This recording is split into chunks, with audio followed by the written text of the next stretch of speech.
the how we think about something has all the power to define what it ends up being in our lives. It frees your mind, right? I mean, you have lots of things that you have at least some control over that you can focus your energies on. There's a whole, all of us have a list, right? But that's a piece that I'm continually having to revisit and come back to. And it's a process. I mean, I think that's the other thing. It's not like you just nail this thing down and you're good for life. It's like you have to constantly revisit it and come back to it and do your thing, work your measure. What is up, everybody? And welcome back to the Schooling Struggle Podcast. It is our belief that the only guarantee in life is that we are all going to struggle. And how we choose to embrace our struggles is what empowers us to become the best versions of ourselves. How's it going? My name is Pete, coming to you from Vermont, and with me is my friend and co-host Todd Ellis. And speaking of welcome back, Dr. William Wild Bill Slammon, resident clinical psychologist, jumping on the episode with us tonight to bring the magic trio to the listeners' ears. Awesome. How's it going, fellas? Good. It's going great. Thank you. Thanks for having me back. Do I qualify as a contributor at this point? Like yes. Some kind of official title? Yeah, you're the only recurring contributor we have. Well, I'm honored to actually be in that role, so thank you. I appreciate it. I always look forward to conversations with you, Dr. Slammon. How's it going over on the West Coast, Todd? Well, it's fall. Fall's in full swing, so the pine needles are everywhere. I've cleaned my gutters out. It's typical things. I love fall. It's my favorite season, so the colors change, and I just love storms. But did fall already occur over there? You guys are a little bit ahead on the East Coast usually, aren't you? As far as the colors and the trees falling apart and things of that nature. I think where I am in southern New Hampshire, I think we're just like a little past peak, but the leaves are still up. The colors are out. Colors didn't pop this year. It was an incredibly wet season, so I don't know if that had anything to do with it. I'm not a climatologist, but peak down here was not as peak as it has been in other seasons, but it's all good. Cool. Speaking of fall, I am back in school, and the reason why I wanted to bring you two gentlemen on this evening was to have a conversation with me about a topic that was brought forth by one of my students. So before I get into it, I'm just going to back up a little bit. I teach 3 different classes this semester. I teach a personal fitness class, an advanced personal fitness class, and a mindfulness class that I've created called Better Than Yesterday. And the theme that runs through all 3 of those classes is, in fact, that Better Than Yesterday thread. And what I try to live in my own life and share with my students is if we build habits that we can positively impact ourselves with and stack those habits day after day after day, over time, it helps us become a better version of ourselves, or it moves us closer to the person that we're desiring to be. And one theme throughout all those classes is mindset. And I share with my students something that I've learned from my life is that I believe that my mindset is stronger when I have the ability to recognize the difference between what I have control over and what I don't, and striving hard to let go of what I do not have control over and focusing my time, energy, and attention into what it is that I do have control over. And the other day, in the middle of our workout session, one of my students kind of walked away from her workout. She approached me and said, "Mr. D, I have a question for you." So I said, "What's up?" And she said, "You often talk about mental strength and the ability to let go of what we do not have control over." She said, "I have a lot going on in my life, a lot of things that I cannot control, and I'm having a really hard time letting go of some of these things that are bothering me that I don't have control over, and I know I don't have control over. How do I start that process?" And honestly, fellas, I started to answer the question, and I wasn't really satisfied with the answer I was giving her. And I thought to myself, this would be an amazing conversation for Todd and Bill. So I called up Bill, and I said, "Hey, can you record on Monday night?" Bill said, "I'm sorry, I'm not available Monday night." So we switched the schedule around, and here we are on Wednesday night to have this conversation. And as a podcast that tries to bring forth tactical information that people can listen to and then apply to their lives, I'm interested to know your thoughts on this topic. How do we begin the process of letting go what we cannot control? It's a good one. It's an amazing question for a 17-year-old or any person to be thinking about. Yeah. Bill, what are your thoughts? I have talked with a lot of people and I've talked with my clients in clinical practice. I've talked with school groups, I've talked with teachers and whatnot about the importance of being able to identify what you can control and what you can't. And I think, it's easy on some levels, it's easy to explain it, but it's much harder to live it, right? Because agree. anticipating what we're going to talk about, I have a couple of thoughts which may be more like just launching off points rather than definitive responses. The first thing that occurred to me is paying attention. That part of the way you begin the process is by really paying close and sort of non-judgmental attention to all those things that are percolating around you, all those things that you have concerned about, all the things you would like to control. And part of that attention making process, or attentional process, is once you're paying attention, then starting to think about and really divide what it is I have control over and what it is I have concern about, but I don't have control over. Because I think a lot of times it's easy to get kind of lost in the things we want to have control over, but don't have control over. Does that make sense? Like, there are big things in our lives that we want to do something about. And those are the things that stress us out, right? And part of what stresses us out is because they are of big concern to us, and yet we can't control them. We can't change them. We can't stop them. We can't start them, or whatever it is. And I think that's the part, like, we focus so much on all the things that we wish we had influence over because they have so much influence over us, that in order to begin this process of like really, really focusing on what we have control over, we have to first decide, like, or identify and define what those things are. Yeah, it's a good point. So I think what I'm hearing you say is that that first step is the awareness piece, like having the awareness to know that these things are bothering me, and then having the awareness to try to pick them apart and say, these are things I have control over and these things that I don't. That's been a theme that's been coming up quite a bit in our conversations in this podcast as of late. And I keep coming back to, you can't have action without having intention, right? Action, you got to have intention before you can have action. And before you can have intention, you got to have awareness. So awareness is the first step. Awareness, intention, action, in that order. And when you first started speaking, Dr. Slammon, you made me think about just the fact that the student is aware, and that is like step number one. And I think she's starting to pick apart, yeah, these things are really driving me crazy and I don't have control over some of them. So she has that first piece, that awareness. But I think definitely myself included, a lot of us go through life without even the awareness of like, I feel frustrated. My feathers are ruffled, but I don't know why. And creating the awareness would be step one. Would you agree with that? Yeah, I think that's possibly like that's the critical starting point, because I'm part of what I'm hearing in your student's question is, how do you begin the process? Yes. Because I've been at this a few years, and I'm aware that I have to regularly tune into the things that are on my concern list, and literally kind of put them into different columns of like, this I have concern over, or this I have control over. This is something that I have some influence over, but I don't have as much influence as I might want. And then these are the things I have no control over. And then I have to actively not put too much time and energy into those things I have no control over, because I have no control over them. And that is the hardest part. Yeah, I think that's the hard. And then when you're talking about, and this student didn't dive any deeper with her thoughts about her challenges, but I often wonder, like, for those of us that live in households where a problem is a person in the household or somebody that you interact with on a very regular basis, maybe at work or a family member or something, and how do we kind of dive into that? Todd? Yeah, I think it goes a little bit. I think in my own personal experience, and I agree totally with what you're saying, but I don't see that necessarily as the first step. I spent a lot of time in my middle ages, if that's even a thing, constantly disgruntled or pissed off about things, and I didn't realize that I was unable to articulate what those things were or why I was always angry. I would just lash out or just be discontent. And it wasn't until I just slowed down and I looked at what are the reoccurring patterns that occur in my life and why am I always aggravated about these specific things.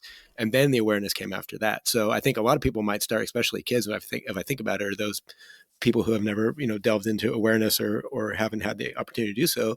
I think that if you look for patterns in your life where you become I like to look inward, and I think, okay, why am I getting all nervous, or why is my belly feel upset, or something like that. I look for the physical for the physical leads to tell me something's not right here, and then I begin to build awareness around that by looking at those things objectively. And so I think if you go back one step, some people might not understand where do I find this awareness? Right? You just one day you're like, oh, I'm aware. So I think it can go a long ways to having keys to looking at where those points of awareness are hooked to our psyche, and then begin to explore from there. I really like that idea, Todd. I mean, I like the idea of tuning into your experience as being kind of the first clue that Yeah. there's some stuff that is eating at you or bothering you or whatever, stressing you out, making you angry, and that beginning the process Yeah. of starting to ask the questions like, can I control this? Is this Yeah. something I can do something about? Or Or is this even like, something? why is this making me mad? Or why is this making me feel this way? You can even ask other people. Like my wife was one that clued me in first. Like, why are you always so mad about that? I don't know. I never even really realized I was mad about that until I walk around gritting my teeth for, 24 hours. And she's like, it's just the floor, it's just dog hair, right? We've talked about that before, but I didn't even realize it until, because it had become such a heavy burden that everything else was linked to it. And if you go back and look at it, that's the thing I need to attack, right? That's the thing I need to focus on. But yeah, but awareness is definitely along the lines of the first wave of tools. And one of the thoughts I just had as you were talking is that I know for myself, I tend to look at things, I guess, kind of concretely. It's like, can I control that or can I not control it? Just black and white. And I think it's all part of it. You started with this, Peter, talking about the idea of mindset and whatnot. And a lot of times, my process of evaluating if something that's either of big concern for me or importance for me or bothering me, and me looking at it whether or not I can control it or not, is often not the thing as much as it's the way I'm thinking about it. If that is a clear distinction. It's like sometimes the shift that needs to happen is I need to change the way I'm thinking about it. And that will sometimes make it either in my control or it will clarify that is literally something that is not in my control. And I need to just let it go. Yeah, something that I battle with is it might not even be how I'm thinking about it, but just the fact that I'm thinking about it, right? Like I have this beautiful relationship with my daughter, and I'm supposed to be playing Barbies with her in her bedroom, and my mind is on the thing. Mm-hmm. And what I've been trying to kind of delve into is the separation between my thoughts and who I am. And if I say my priorities are being present with my daughter, but I'm physically present with her, but my mind is elsewhere, what really are my values or what really are my priorities? And what I'm trying to work on is having the ability for when I catch my mind to be thinking about stuff that I don't want to think about, that is truly outside of my control and is robbing me of the present moment in special times in my life, like anytime I'm interacting with my daughter. How can I work through that? And it's interesting. I was listening to some stuff earlier this week, and they were saying like your thoughts don't define or dictate who you are. You can control your thoughts more than you give yourself credit for or more than you think. And with enough practice, you have the ability to stop thinking about that thing and be present and play Barbies with your daughter. Like it takes practice. And what I hear my students saying is, okay, I hear you saying this, but how do I tactically do that? And that's a hard one for me is, oh, I caught myself thinking about it. All right, now what do I do with it? Yeah. And that's I tricky. learned something about this the other day while I was meditating. It was an acronym, AIA. Am I aware? So you already know that you're aware of it in the present moment, right? But then the really cool part about this is it's very powerful in the way that you can teach your daughter something cool at the same time.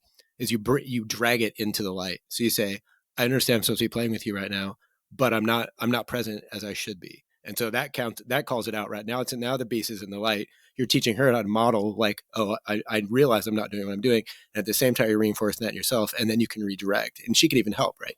Or whoever it is in proximity. And I think it's a really strong acronym to think about, like, am I present? Am I aware? No. What am I going to do about it in real time that then aligns with your values, right? Because I know you're pretty highly centered on that. So you might give that a shot. That's worked for me in the past. But Yeah, that's super helpful, Todd. Thank you. Yeah, I love that. Something tactile. I'm trying to think of tactical things. I can see the gears spinning in Dr. Slammon's head. Oh yeah. What I'm thinking about, Peter, something you mentioned or alluded to is like we work with a lot of students who have family situations that are not great. In fact, probably cause maybe a majority of the students' stress, but that they literally have no control over. I mean, they can try on a limited basis to influence how things go down at home or avoid like problems maybe. But ultimately, most of them are there until they're 18 or whenever it is that they can reasonably leave home. And I think that's one of the dilemmas. And I know the folks I work with, especially the mental health folks I work with, this is often the biggest issue, that students are coming to them completely overwhelmed, completely stressed out, traumatized to some extent often, and they're in situations that they can't do anything about. And as helpers, like, there are situations that we can't do anything about often. Like, occasionally we can reach out to families, try to do some work with them, but in the school setting, that's hard. That doesn't happen all that often. And so I guess what I'm thinking is, in those situations, at least as a therapist, I know I start working with kids around, again, focusing on the things they can do something about that are healthy, self-preserving, even if it's sort of survival mode stuff, trying to help them develop a long view, right? As teenagers, that's super hard to do. It's hard for adults to do it. It's really hard for teenagers to be thinking 1, 2, 3, 4 years down the road. But to help them understand that even as terrible as things might be and as unending as they may seem, everything is still temporary. Like, everything will change eventually, and they will have the opportunity to like take those steps. And they'll start to feel that ability to take those steps. Like, let's say they're freshmen, sophomores in high school. Even junior, senior year, they will already start to feel like they're getting closer to the door, if you will. But that's a tricky thing, right? So it's easy for me to kind of make my list and like, oh, I'm going to focus on these things because I know I have some control over them. Maybe I have all control over them. And I'm not going to focus on these things that are stressing me out, but I don't have any control over them. So I'm just going to set them aside and stop worrying about them. But then we have people that are living in situations or living lives where they have very little control over things in their life. And those are big things. And often they won't have any control for some years to come. And that's a Yeah, or huge challenge. That's a huge challenge for to sure. support kids in going through that. Or they're not able to set it aside, right? Like they have no control over if it can even be set Exactly. aside. Like you and I are older, so we can say, it's not important right now or Right. whatever, right? Right. Yeah, I was just listening to a lot of books on the way to work, and I remember there was a book, I think it was called Three Simple Steps, and I can't remember who the author was, but at the time I was like trying to unwind some of this, dis-ease I was having. And one of the simple steps was along the lines of what we're saying. It was focus less on the things you dislike and more on the things you do. And I think that's a very important point, especially for people who don't have control over a lot of different aspects, is you can get a win in your head over something you can control a lot easier. Well, maybe not a lot easier, but it's a lot more beneficial for you than it is to toil, and ruminate on something that you cannot control at all. So you can begin to stack up those little wins, and before you know it, you're controlling more than you think you are, and you're focused on the positivity instead of on dwelling on the negativity. So I think that's a pretty good idea. Yeah, Todd, I love that. And a couple minutes ago, Todd, you were talking about you start to recognize that feeling of dis-ease with physiological markers. I know for me, it's like when my face gets hot and my ears get red, like I can start to feel it coming. Like it's a hard feeling to describe, but I can just feel it in my stomach. So, Dr. Bell, I'm wondering, as far as like tactical stuff, will you take someone you're working with and say, all right, like, let's boil this down. Like, this is your situation. You know, when this person comes home, they're going to be angry. That's a good time to get out and go for a walk, put on some music. Like, what are the things that you can do? Okay, well, I can go for a walk. I can call a friend and talk to a friend and start to really make a list of the tactical things, the strategies that you can use in the moment to work through some of those challenges. Is that something you'll do, Dr. Slamon? Yeah, exactly. In fact, like I said, with students or it's actually with anybody. I've worked with adults that were in family situations that were pretty toxic or bad news, and those adults felt pretty helpless to get out of it or to change it. So, without invalidating the weight of the difficulty, we acknowledge that, like, that's something that can't be controlled right now. So let's focus on things that can be controlled right now. So like you just said, Peter, if parent A comes home at this time of night and 8 times out of 10 they're angry or drunk or whatever, what can you do or where can you be to be kind of out of the line of fire? Like, again, like, what can you control? And sometimes for some people, just having the smallest sense of control over something is is huge when they're living in a life where they often feel like they have no control over anything. And we're kind of dialing in on some of the more kind of dire situations, but as far as, hitting all of the listeners, like this is a very real thing with so many people I know Mm, who have a job somewhere in some workplace, and there's something going on that is outside of their control in their workplace that is really wrecking them. So all this stuff we're talking about right now can be applied, to any of that. Anyone who's a teammate of any kind, whether it's a work or a sport or, any kind of project. How can you focus on the one or two small things that you can control and start to build on those? Yeah, a yeah. positive thing too, right? Because you could misguide your control and actually afflict somebody else. So I would warn, like, make sure it's something that is as positive as it can be. Like, I can control when I brush my teeth. I can control, you know what I mean? Like, it could be the simplest thing, but I'm not going to control how the third grader acts because he's smaller than me. Like, that's not going to work, right? So it has to be something tangible and positive. I think the other thing that's really important for everybody is to recognize, I often will use the idea of circles of control, circles of influence, that kind of thing. It's really important for people to realize that their circles of control expand and shrink over time, right? At different times, we have more control over things or less control over things. And Or in that's different environments throughout the day. absolutely, absolutely.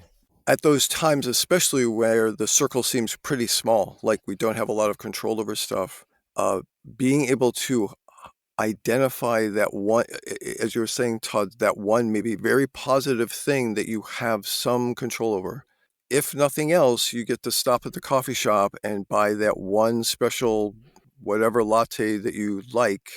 And that's that's part of your routine, part of your ritual. It's something you have control over. It gives you pleasure, gives you a sense of peace as you walk into work where you're going to face whatever that you don't have control over. I think it's critical, and those, it's the small things that often get us through the day, like, at least for me. I know. Yeah, that's exactly what I was about to say. We were thinking the same thing. Todd and I often talk about the power of gratitude and, like, how can I take that small moment, and maybe I have a couple of them, and I personally have quite a few of them over the course of the day, and say, oh, this moment right now, take away the past, take away the future. This moment right now is pretty cool.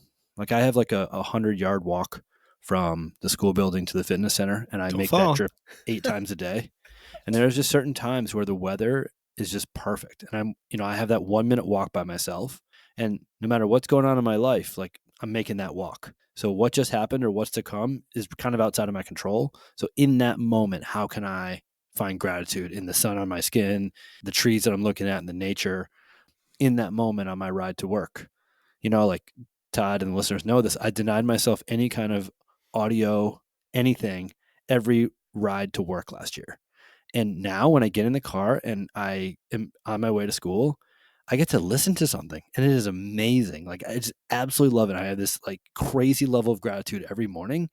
And that's just simply because I chose to take something away from myself and then give it back.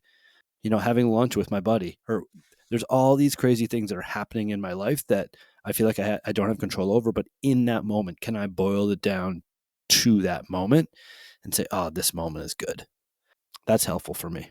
Yeah, it's a good one. I use my breath because I could take it. I try to find things that are portable because I can always take it with me, and I can always take a deep breath, and I can always exhale as slow as I want, and ain't nobody gonna know but me. And if they do, then they'll be, "What are you doing?" I'll be like, "Oh, I'm just controlling myself.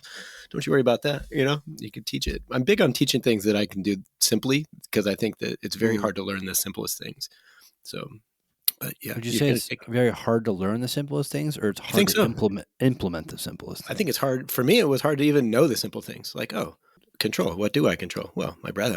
I'm always with my breath. I can control that, but I never really thought about it, right? So if you dig really deep, like what do I control? The pace at which I walk, how fast I blink my eyes. But those things are always going to be with you, right? There's always something you can control, as opposed to something external like this coffee cup, or you know what I mean? Like you can control if you go to the coffee store and get a coffee, sure, but if times are really tough, like what do you really got with you? Only the physical things you have in the world.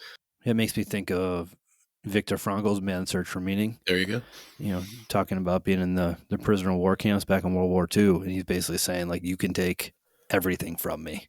Food, water, comfort, everything. Yep. But you can't take my mind, you can't take my dignity. And I'm going to sit in that, and I'm going to have a purposeful life, even in the absolute worst of historical conditions. Yeah. Another thing I wrote down when I was prepping was another thing that I think is a key point to something that tactical that people can take away is always be willing to laugh at aspects of yourself that don't serve you, or those things that once you realize you can't control them, just laugh them off. Like laugh out loud, laugh in your head, whatever, but just know like that's silly. I can't believe I actually thought I could control that. And it gets you that much further away from it. Like who was I? What was I crazy to think that I could actually control that? And then you can always laugh in your own head about it too. So that is such a powerful mind shift. Like yeah, it has taken me forever, because I'm wound pretty tight and I tend to be a very serious person, to realize like that I could literally laugh at situations and at things that I would normally get just really agitated or frustrated with. Like I can literally, and part of me at this time in my life, finally, I laugh sometimes at how I normally would have reacted to a flat tire in the car or whatever it might be. Yep. Instead of going bananas and losing my mind, I just like, yeah, this is something that will be funny. I might as well make it funny now, right? Yep. Why wait? I tend to, one of my thought sort of tools is I also think that things happen for a reason. And it's hard to think of bad things happening for a reason, but like the smaller bad things, like you're trying to get someplace, you get a flat tire in your car. My mind trick is, my Jedi mind trick is I think, well, I was probably going to get into a car accident, so I got a flat. It's preventing me from a worse thing, right?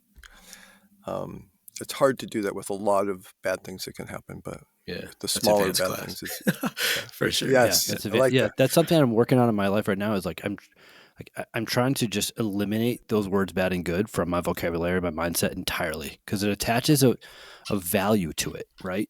And once you attach a value to something, at least once I attach a value to something, I'm much less likely to be willing to learn the lesson, right? So if I say, crap, I just got a flat tire, this is bad. Like it's hard for me then to go, I can learn a lot from this. I can learn how to change a flat tire now, and it's sunny out. So when I get one in a snowstorm, I'm going to know what to do. Now we're going to flip it and say good, but there's a lot of things that we can learn from what we would deem as bad situations. And it's funny now when I'm talking to people or I'm listening and people use the term bad or good, I don't call them out on it, but it's just like, is it really bad? Is it really good? In the moment, it may seem that, but I don't think that putting a value judgment on it is helpful in any capacity. So I'm kind of eliminating those words from my vocabulary entirely, which I don't know. I think that's helpful. It's very Buddhist of you. That's literally a Buddhist principle. To put it simply, is things that appear good aren't necessarily good, and things that appear bad are not necessarily bad. Like we often don't know what the outcome will be from the things that we think are one or the other. But I think if we decide early, we're much less likely to be open to multiple outcomes. Absolutely. I love that. I think there's a portion of self-talk in there too. And it all maps back to awareness, but just having that, like, oh, I have a flat tire. What could this teach me? Just saying that to yourself real quick just reinforces like, this isn't going to be bad. Like, oh, now that this happened to me today, there was an intersection. I was going straight and all of a sudden everybody stopped. I'm like, oh, well, take turn lane and go this other route. And then I get around the corner and of course they're replacing a telephone pole that somebody hit. And I'm like, perfect. Like, this is exactly why. My wife's just looking at me like, here it comes. And then we get past that. And I was like, you know what's going to happen next? The train's going to come and stop all of this traffic again. And this is what I'm going to get. And she's like, or maybe we're going to learn something at the train stop and we're going to find out what happens next. And I was like, yeah, that's perfect. So, but having the ability to realize that just a simple statement in your own mind can make all the difference in how you look at things like yet, right? Like we talk about the word yet all the time. It's just a simple change that can have a huge impact. And that might be the most powerful thing. I mean, we've been sort of saying this all along, but possibly the most powerful thing we have control over is how we think about things.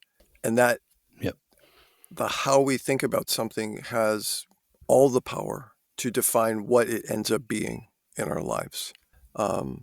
Which, I mean, is exactly what you both are saying, with the idea that, like, sometimes bad things are not inherently bad, and sometimes good things are not inherently good. They just are. Before we wrap up, I wanted to tie this into the conversation. And it could be a little bit of a stretch. I don't know if it actually ties into this conversation, but I like to stretch with this kind of stuff. But in my head, it does.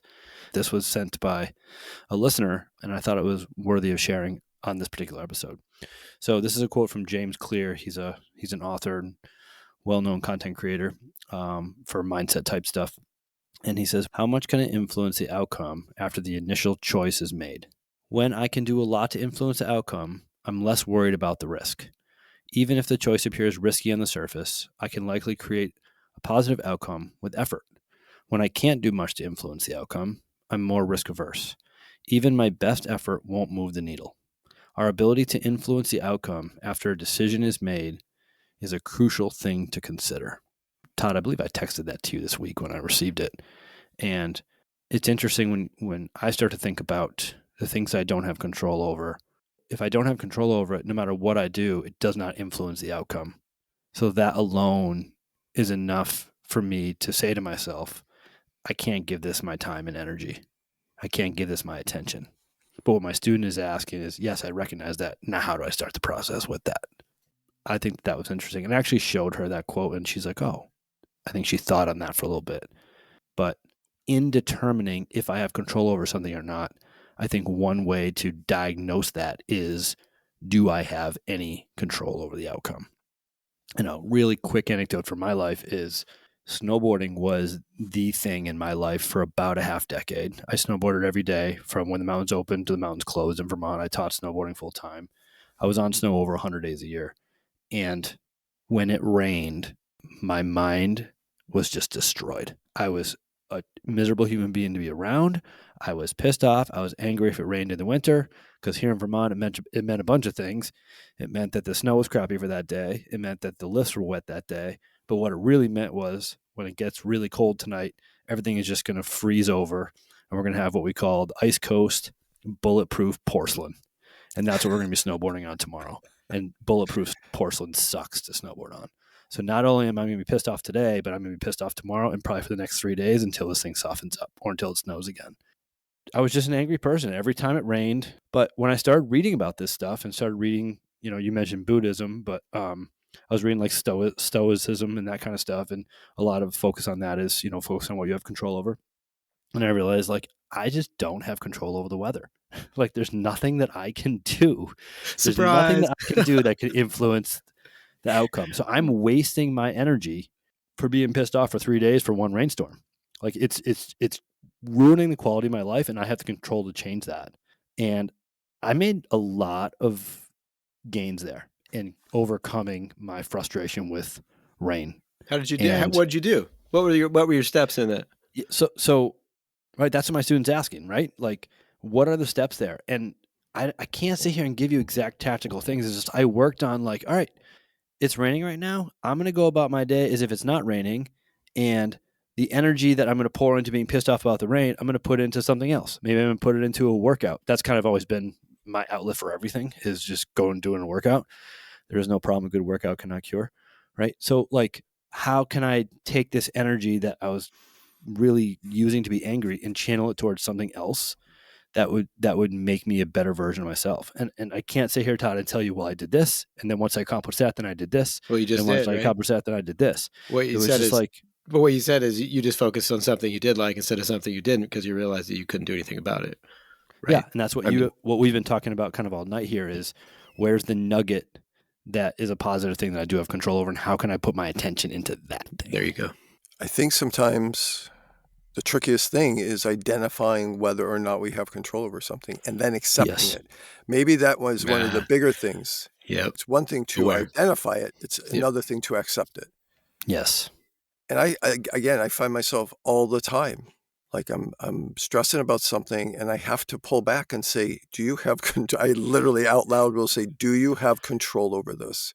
And if the answer is like, you don't have control over it, and of course, sometimes you question, like, do I really not have control over it? Or do Or I maybe just, just a little piece of it. yeah, or Yeah. like, is it 80%, 10, Yeah. 15%? Yep. But most of the time, I know if I have control over something or not, and I have to allow myself, accept that I have no control, and then allow myself to not have control over it, and to set it aside, set it Yeah. down, let it go. Really hard to do with some things, really hard to do with some things. But Yeah. if you can give yourself permission, once you've identified the thing you don't have control over, if you can accept it that you don't have control and give yourself permission to basically kind of stop worrying about it because you can't change it, like the Yeah. weather, for example, then it frees your mind, right? I mean, you have lots of things that you have at least some control over that you can focus your energies on. There's a whole, all of us have a list, right? But that's a piece that I'm continually having to revisit and come back to. And it's a process. I mean, I think that's the other thing. It's not like you just nail this thing down and you're good for life. It's like you Yeah. have to constantly revisit it and come back to it and do your thing, work your magic. It is so liberating. So when I am able to tackle it in a way that I feel is helpful, I do feel liberated. Something that I also battle with is I can have control over, or at least I can have control over a piece of this outcome. How much do I want to give it? So I'm going to give you an example from this week. My daughter is in third grade. She plays rec soccer, and the whole system is built on volunteers. The coach is a volunteer.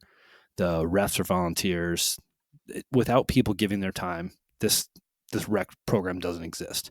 And I made the mistake of telling the coach, or I think Jen actually told the coach, that I was a kindergarten through fifth grade PE teacher for 12 years. And he's like, oh, you have experience with this thing.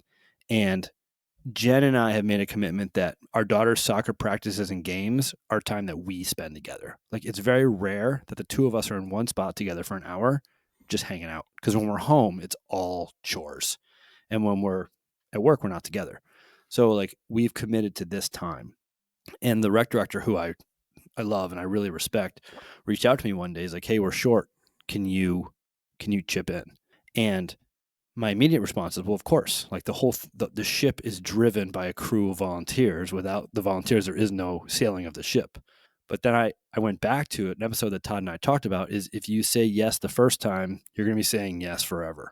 And if you say no the first time, you've kind of stuck your sword in and you're not going to have to answer the question over and over and over again. And it's really important for my relationship that I have this time with my wife twice a week for an hour.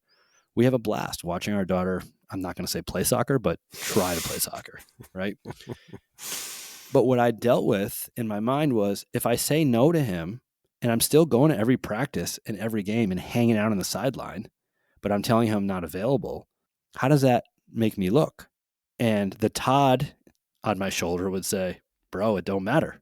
You live your life and however he thinks is how he thinks. And there's nothing like you can't let that own you. You can't let that bother you. Right. And another piece of me is like, well, if I just explain to him like, hey, this is the time I spend with my wife, like how much energy do I want to put into the thing for the outcome? And the outcome is my desired outcome is I want to spend time with my wife and I don't want to volunteer, but I also don't want the people in my community to look at me like a schlep because I'm not willing to volunteer when their backs are against the wall and they need people. So it's like I had a decision to make. Well, what are my priorities? What are my values at that time? Right. And I felt like how I managed the situation was within my control and how people were going to view me was within my control. But should that consume me, how people view me? I don't know. Like that's it. Yeah. Yeah. Yeah. So that's just one recently from my life that I was like really going down the rabbit hole of this control thing. Like, how far do I take this? Do I communicate? At what level do I communicate and to whom so that the outcome is what I want it to be? Yeah. Versus I'm not too concerned with anybody else's outcome. I just want to spend time with my wife. Yeah. It's a whole nother facet or path of control, right? Because then it's boundary setting. Like you clearly set the boundary and now it's, I don't dare I say expectation, but it's what you've broadcast, right? Like this is how far Yes. I'm willing to go. But then as long as you delineate, because I dedicate this time and I prioritize this spend with my wife, just happens that my daughter's playing soccer and this is, a volunteer community. I see that, but here's the boundary I'm setting, right? And I think that's the next step. We can have a whole conversation on boundary setting. I was just thinking the same thing, that this could be an entire episode Yeah. around boundary setting, because it piggybacks, or it overlaps with the idea of control. Because so much. we live in a culture where setting healthy boundaries is not respected Yeah. or appreciated, and it's like something that it's vital to our own well-being, and ultimately it's vital to our relationships with all others, right? I mean, the meme is like, what other people think of you is none of your business, that kind of thing. Yes. It's like there's that. But even if people are like, well, what is with this guy, Pete Driscoll? He's like a total like workout nut and phys ed guy. I can't believe he won't help coach soccer. But someone is going to be like, the dude is like spending time with his wife. He's setting appropriate limits and boundaries. That's awesome. But I even if should the do only that. person that thinks that is my wife, it's worth doing.